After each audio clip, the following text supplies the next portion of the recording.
Alhamdulillah.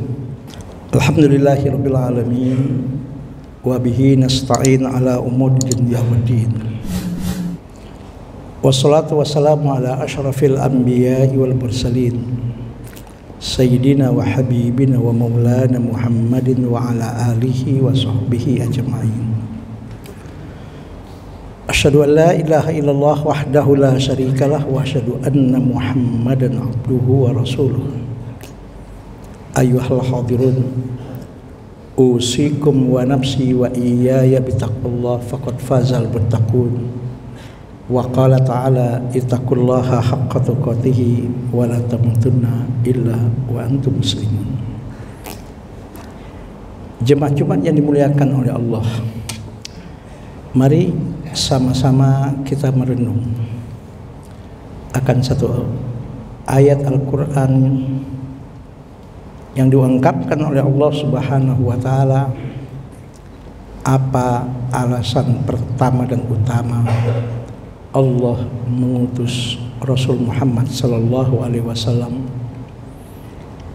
ke permukaan bumi ini membawa risalahnya?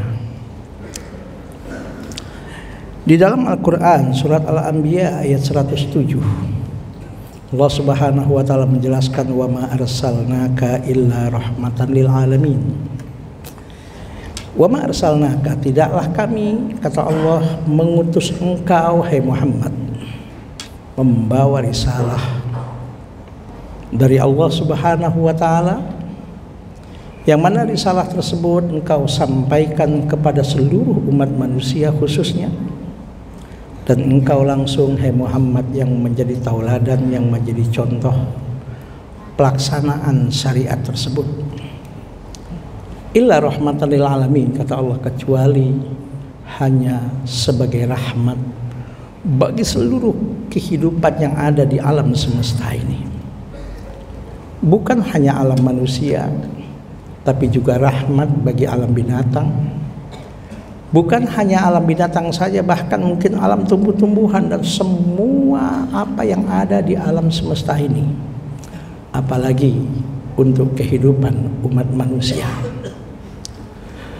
Makanya itu Allah Subhanahu wa taala mengatakan di dalam Al-Quran surat Yunus ayat 58. Qul, katakanlah oleh engkau hai Muhammad kepada siapapun orang-orang yang mendustai akan risalah yang kau sampaikan tersebut, hai Muhammad, bifadlillahi wa birahmatihi, dengan anugerah yang Allah berikan dan dengan rahmat dan kasih sayang yang Allah berikan, khususnya kepada siapapun yang ada di alam semesta ini, apalagi alam umat manusia, alam manusia. Makanya itu begitu banyak anugerah yang Allah berikan, begitu banyak keutamaan-keutamaan yang Allah berikan, begitu banyak rahmat dan kasih sayang Allah Subhanahu wa taala berikan khususnya kepada kita manusia.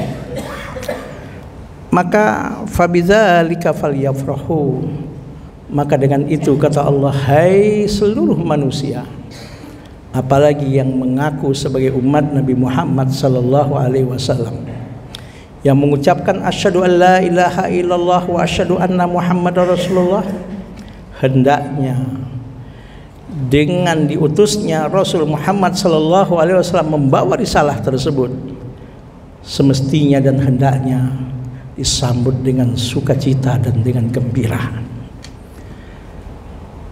Mari sama-sama kita kaji misalnya apa yang dinyatakan oleh Allah, apa yang dinyatakan oleh Rasulullah. Dan terus terang saja kalau kita bahas hal ini mungkin 2 atau 3 jam bahkan tidak selesai. Namun hanya sekelumit di antara risalah yang disampaikan oleh Allah, oleh Rasul Muhammad sallallahu alaihi wasallam adalah sebagai rahmat bagi kehidupan manusia dan semua apapun makhluk yang ada di permukaan bumi ini.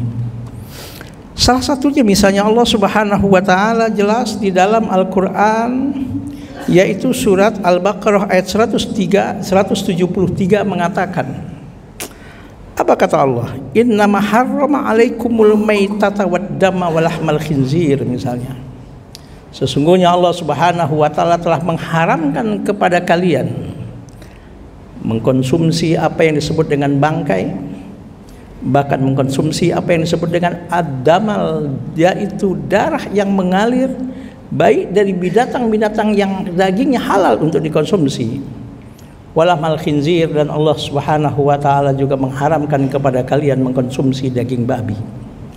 Salah satu saja dari 3 hal yang Allah haramkan ini, misalnya darah, yaitu darah yang mengalir dari binatang-binatang, walaupun binatang tersebut misalnya seperti ayam, seperti itik, seperti kambing, seperti sapi, kerbau, unta dan sebagainya, binatang-binatang yang halal dikonsumsi dagingnya, tapi walaupun dagingnya adalah halal, namun mengkonsumsi darah yang mengalir dari binatang tersebut ketika disembelih, itu diharamkan oleh Allah Subhanahu wa taala untuk dikonsumsi oleh siapapun manusia, khususnya kita umat Rasul Muhammad sallallahu alaihi wasallam. Usikum wa nafsi wa iyaya bitaqwallah. Kita orang awam saja misalnya, yang bukan orang yang ahli dalam bidang medis misalnya, ketika kita sakit misalnya, kemudian kita ke dokter, kata dokter, Pak, periksa ya darahnya Pak ya, kami ambil darahnya sekian mili saja misalnya. Setelah diambil darah kita sekian mili, dimasukkan ke laboratorium dalam waktu yang tidak lama, mungkin paling lama 1 jam, sudah terdeteksi apa penyakit yang ada dalam tubuh kita. Padahal yang diambil hanya sampel darah sekian mili. Asam uratnya misalnya tinggi, atau gula darahnya tinggi misalnya, atau kolesterolnya tinggi, bahkan bisa dideteksi apakah ada misalnya virus yang disebut seperti misalnya sampai demam berdarah dan sebagainya, atau mungkin terdeteksi orang ini terkena penyakit kanker ataupun tumor. Itu sudah dapat diketahui dari hanya mengambil sampel darah yang begitu sedikit. Apa kesimpulan secara kita orang awam, apalagi orang yang mengerti tentang ilmu kesehatan, bahwa ternyata darah adalah tempat berkumpulnya segala yang negatif, segala yang merusak, bahkan segala yang membahayakan yang ada pada tubuh manusia dan ada pada tubuh makhluk hidup tersebut. Begitu juga dokter hewan misalnya, ingin mengetahui misalnya penyakit yang ada pada binatang, diambil sampel darahnya hanya sekian mili, diketahui bahwa binatang ini dia sedang mengalami penyakit apa. Nah, di sini jelas betapa sayangnya Allah, betapa kasihannya Allah, betapa begitu banyak anugerah yang Allah berikan kepada kita, kepada umat manusia. Betapa rahman dan rahimnya Allah kepada umat manusia. Maka walaupun daging sapi halal untuk dikonsumsi, walaupun daging kambing halal untuk dikonsumsi, walaupun daging unta halal untuk dikonsumsi, walaupun daging ayam itik halal untuk dikonsumsi, tapi darahnya adalah haram untuk dikonsumsi. Ini bukti kita pun orang awam bisa mengerti bahwa Allah itu adalah As-Salam. Dalam satu nama dalam Asmaul Husna adalah As-Salam, yang artinya adalah Maha menyelamatkan. Allah ingin kita selamat dalam kehidupan kita. Allah ingin kita hidup tenang. Allah ingin hidup kita ini tidak terganggu dengan berbagai macam penyakit yang disebabkan oleh hal-hal kalau kita minum atau kita konsumsi bisa menimbulkan penyakit pada diri kita atau bisa menyebabkan penyakit ada di tubuh kita. Makanya walaupun dagingnya halal, darahnya tetap adalah haram untuk dikonsumsi, karena Allah ingin menyelamatkan hambanya yang bernama manusia. Usikum wa nafsi wa iyaya bitaqwallah. Dalam satu hadis Nabi, misalnya bagaimana bagaimana Rasul Muhammad sallallahu alaihi wasallam berdasarkan wahyu yang Allah berikan kepada beliau menginformasikan bagaimana cara kita menyembelih binatang sembelihan yang dagingnya halal untuk dikonsumsi. Dalam satu hadis sahih yang diriwayatkan oleh Al-Imam Al-Bukhari dan Imam Muslim, apa kata Rasulullah? idza qataltum al-qitlata, apabila engkau mendapatkan tugas misalnya sebagai algojo misalnya untuk mengeksekusi mati orang yang memang secara hukum yang terbidana sudah jelas dia melakukan kriminal yang harus dieksekusi mati. Atau wadzabahtum adzibhata, apabila engkau menyembelih binatang yang memang diperuntukkan dagingnya untuk kalian konsumsi. Apa kata Rasul?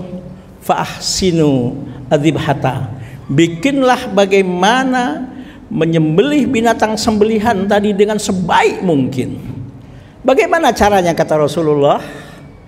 Fal yuhidda syufratahu, bikin setajam mungkin alat atau golok atau pisau yang digunakan untuk menyembelih binatang tersebut.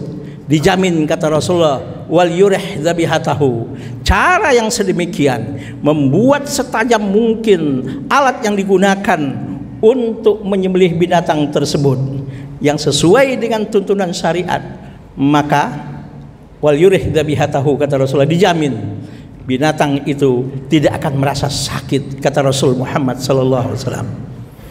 Mungkin kita pernah membaca satu informasi dua orang ilmuwan dari dari Fakultas Pertanian dari salah satu universitas bergengsi di Jerman, yaitu melakukan eksperimen dua kelompok binatang sembelihan, misalnya sapi 10 ekor lah misalnya, 5 ekor disembelih dengan cara syariat, yaitu dengan pisau setajam mungkin dan dengan cara yang diatur dalam syariat, dan 5 ekor binatang itu disembelih dengan cara dipingsankan terlebih dahulu.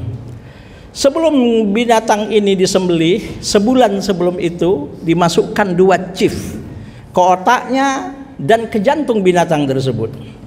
Ketika waktunya disembelih dan diperkirakan secara analisa dan secara penelitiannya, chip yang ada di otak, yang ada di jantung tersebut sudah menyatu dalam tubuhnya. Dan kalau chip tersebut ketika setelah disembelih bereaksi, tandanya binatang tersebut menderita kesakitan ketika disembelih.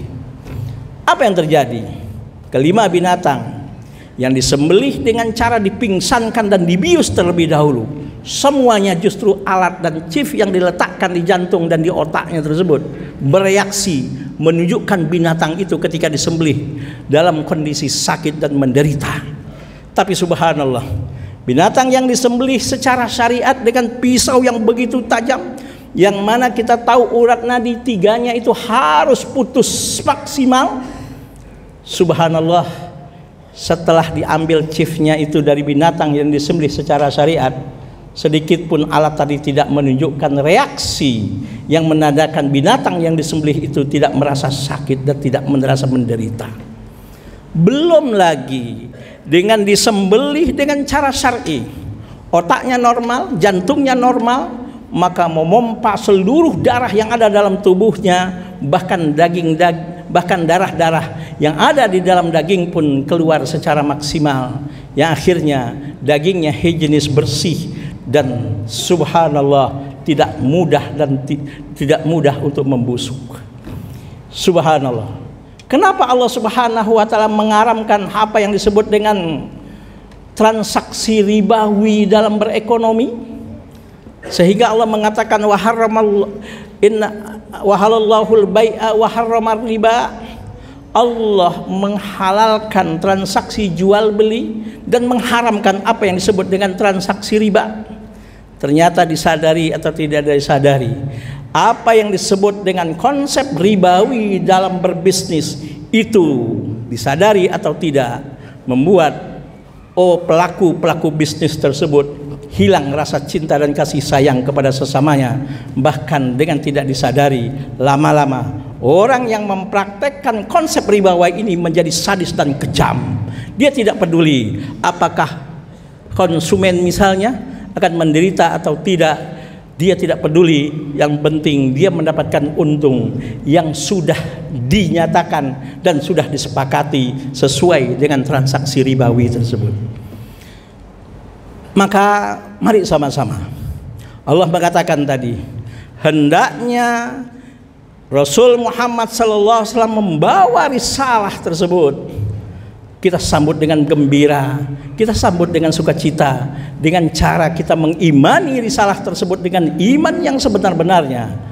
Dan yang paling penting, dari kita bangun tidur sampai tidur kembali, bahkan sampai kita menghembuskan nafas kita yang terakhir, hendaknya mari sama-sama iman jadi landasan hidup kita 24 jam sampai kita menghembuskan nafas kita yang terakhir. Syariat, tata cara kehidupan kita, bagaimana cara kita berekonomi, berekonomilah sesuai dengan apa yang diinginkan oleh syariat. Bagaimana kita berinteraksi dengan masyarakat, bergaul, berkomunikasi, berinteraksi, bergaulah sesuai dengan aturan syariat. Bagaimana kita berpolitik, berpolitiklah sesuai dengan apa yang diinginkan oleh Allah, yang dicontohkan oleh Rasul Muhammad SAW, yaitu sesuai dengan syariat. Agar apa? Agar lahir manusia yang berakhlak karimah dalam kehidupannya. Siapapun dia, sebagai pegawai, sebagai misalnya entrepreneur, misalnya sebagai pengusaha, lahirlah seorang entrepreneur dan pengusaha yang berakhlak karimah. Seorang politisi dia, lahirlah seorang politisi yang berakhlak karimah. Seorang pemimpin, lahirlah seorang pemimpin yang berakhlak karimah. Seorang aparat dan penegak hukum, lahirlah seorang aparat dan penegak hukum yang berakhlak karimah. Sebagai suami, yaitu kepala rumah tangga, kalau betul-betul iman dijadikan landasan kehidupan 24 jam, syariat yang dijadikan sebagai tata cara kehidupan, insya Allah lahirlah para kepala rumah tangga, suami-suami yang berakhlak karimah, yang akhirnya kita semua insya Allah menjadi orang-orang yang menyebabkan datangnya rahmat dan keberkahan dari Allah Subhanahu wa taala dalam kehidupan kita. Karena apa? Allah mengatakan, wa ma arsalnaka illa rahmatan lil alamin. Tidaklah kami, kata Allah, mengutus engkau hai Muhammad kecuali sebagai rahmat dan kasih sayang untuk seluruh kehidupan yang ada di alam semesta ini. Mudah-mudahan apa yang khatib sampaikan bagi khatib bukan hanya pandai berbicara, namun juga mampu untuk mengamalkannya. Dan mudah-mudahan ridho, rahmat dan keberkahan dari Allah senantiasa dilimpahkan oleh Allah dalam kehidupan kita. Inna ahsanal kalam kalamullahil malikil mannan, wa biqauli yahtadil muhtadun. A'udzu billahi minasyaitonir rajim. Bismillahirrahmanirrahim. Wal asri innal insana lafi khusrin illa alladziina amanu wa 'amilus solihati wa tawassaw bil haqqi wa tawassaw bisabr. Barakallahu li wa lakum fil Qur'anil azim wa nafa'ani wa iyyakum bima fihi minal ayati wa dzikril hakim wa taqabbala minni wa minkum tilawatahu innahu huwas samiul alim.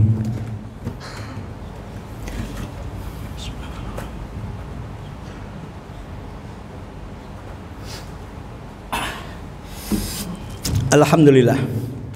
Alhamdulillahilladzi hadana li hadza wa ma kunna linahtadiya laula an hadanallah. Wassalatu wassalamu ala asyrafil anbiya'il mursalin nabiyyina Muhammadin wa ala alihi wa sahbihi ajmain. Asyhadu an la ilaha illallah wahdahu la syarikalah wa asyhadu anna Muhammadan abduhu wa rasuluh. Ayyuhal hadirun, usikum wa nafsi wa iyaya bitaqwallah faqad fazal muttaqun. Wa qala ta'ala ittaqullaha haqqa tuqatih wa la tamutunna illa wa antum muslimun. Ya'lamu ayyuhan nas annallaha shalla ala nabi qadima wa qala ta'ala innallaha wa malaikatahu yusholluna 'alan nabi ya ayyuhalladzina amanu shallu 'alaihi wa sallimu taslima. Wardallahu ma'anil khulafa'ir rasyidin Abi Bakrin wa Umar wa Utsman wa Ali wa an baqiyatis sahabati wa tabi'in wa tabi'it tabi'in lahum bi ihsanin ila yaumiddin. Allahumma ighfir lil muslimin wal muslimat wal mu'minin wal mu'minat al ahya'i minhum wal amwat innaka sami'un qaribun mujibud da'wat wa yaqadiyal hajat. Ya Allah, ya Tuhan kami, telah banyak nikmat yang Kau anugerahkan dalam kehidupan kami. Ya Allah, kami sadar boleh jadi kami ini termasuk hamba-Mu yang kurang pandai mensyukurinya. Ya Allah, ampuni segala dosa kami. Ya Allah, maafkan segala kesalahan kami. Ya Allah, bimbinglah kami, bimbinglah anak-anak kami dan keturunan kami, bimbinglah orang tua kami, bimbinglah keluarga kami. Ya Allah, guru-guru kami. Ya Allah, bahkan pemimpin-pemimpin kami. Ya Allah, baik pemimpin agama maupun pemimpin negara ya Allah, untuk selalu berada di jalan yang Kau ridhoi ya Allah, agar tercipta dalam kehidupan kami, kehidupan berkeluarga, kehidupan berbangsa dan bernegara, kehidupan yang penuh dengan ridho, rahmat dan keberkahan dari-Mu ya Allah. Ya Allah, jadikan kening kami yang selalu sujud kepadamu ya Allah, lidah kami yang selalu bertasbih, bertahmid, bertakbir, beristighfar kepadamu ya Allah. Jadikan hati kami yang tidak pernah lalai dan tidak pernah lupa kepadamu ya Allah. Jauhkan dan hindarkan dari diri kami dan tubuh kami harta dan perbuatan yang haram ya Allah. Ya Allah, jauhkan dan hindarkan dari diri kami dan tubuh kami harta dan perbuatan yang haram ya Allah. Berikan kekuatan kepada kami untuk mampu meninggalkannya ya Allah. Berikan kekuatan kepada kami untuk mampu meninggalkannya ya Allah. Allahumma ansuril muslimin al-mujahidin fi kulli makanin wa fi kulli zaman.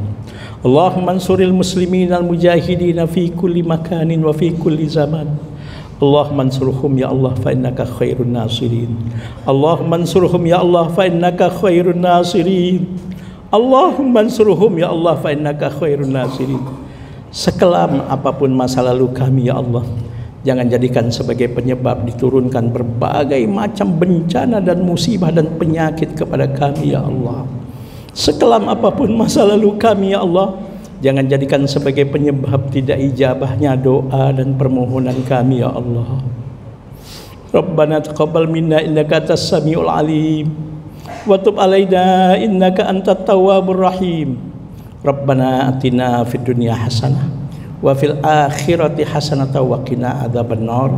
Subhana rabbika rabbil izzati amma yasifun wa salamun alal mursalin walhamdulillahi rabbil alamin. Ibadallah, innallaha ya'muru bil adli wal ihsan wa ita'idzil qurba wa yanha 'anil fahsya'i wal munkari wal baghi ya'idzukum la'allakum tadhakkarun wa la dzikrullahil ajalu akbar wallahu ya'lamu ma tasna'un. Aqimus shalah.